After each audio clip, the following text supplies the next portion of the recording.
Bom, em Brasília, neste momento, não se fala em outra coisa que não seja essa confusão envolvendo a ABIN, a Agência Brasileira de Inteligência.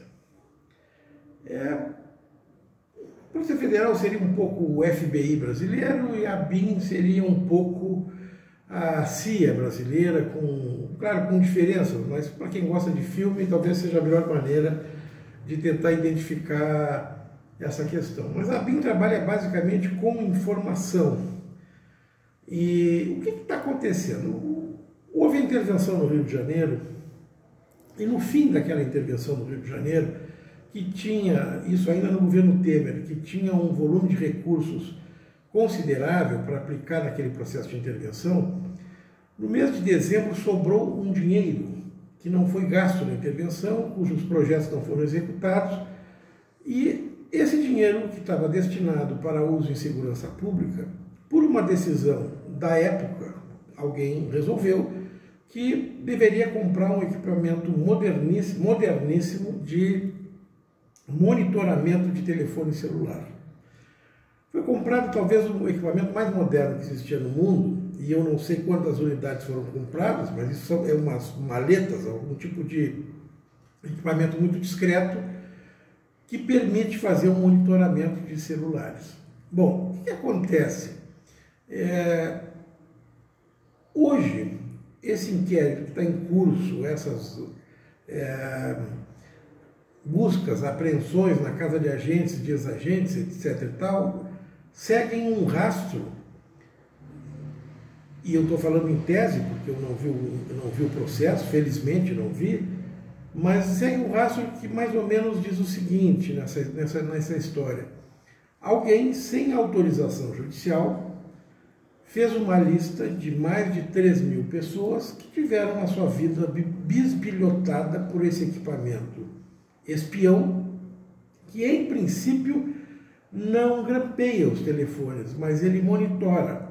Então, onde o dono do celular andou, naqueles horários, naqueles dias que estão sendo avaliados nesse inquérito, isso tudo está mapeado. Então, por exemplo, daqui um pouco tem o caso da promotora no Rio de Janeiro, que estava cuidando do caso Marielle.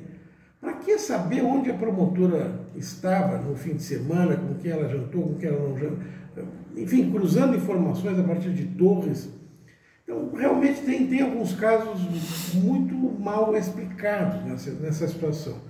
E, evidentemente, algumas coisas também complicadas na própria operação de busca e apreensão, que sempre é uma questão muito delicada, como, por exemplo, houve uma primeira denúncia de que na casa de um ex-agente da ABIN havia um computador da ABIN.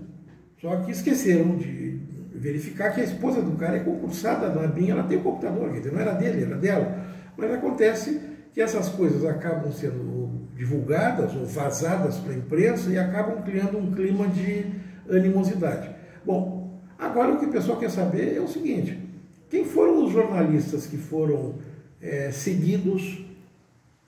Eram da Globo News, eram da Record, eram da Globo? De onde eram? Quem eram? Por quê?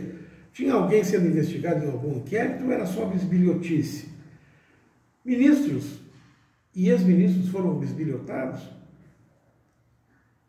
Do Supremo Tribunal Federal, alguém andou pesquisando onde o ministro circulava, onde ele dormia, onde não dormia? Porque isso é certo, aparece nos mapas desse equipamento, que é moderníssimo e que muito pouca gente tem, muito poucos países têm. No Brasil, parece que existem outras maletas dessas, mas acredito que sejam equipamentos assim, como eles são invasivos, eles acabam...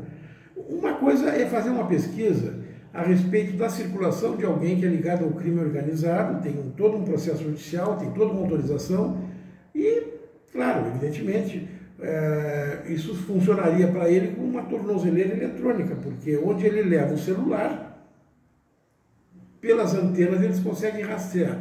Mas pessoas que são, enfim, que não tem qualquer problema judicial, que não tem nada, por que monitorar a vida dessas pessoas? Porque elas pensam como eu, porque elas pensam diferente de mim. Então é isso que está sendo discutido e nós ainda teremos alguns lances dessa história complicada, repito, que é o assunto principal em Brasília nesta semana que antecede a volta dos trabalhos do Legislativo, nessa semana que antecede a posse do novo ministro da Justiça, que vai ser agora nos próximos dias, e nessa semana que antecede aí o Carnaval, que evidentemente esse ano, como o Carnaval vai ser bem no início, o sábado de Carnaval é dia 10 de fevereiro, nós vamos ter talvez o início da vida ativa de Brasília a partir da quarta-feira de cinzas, mas felizmente esse ano cai na metade de fevereiro, então o ano político até vai começar mais cedo.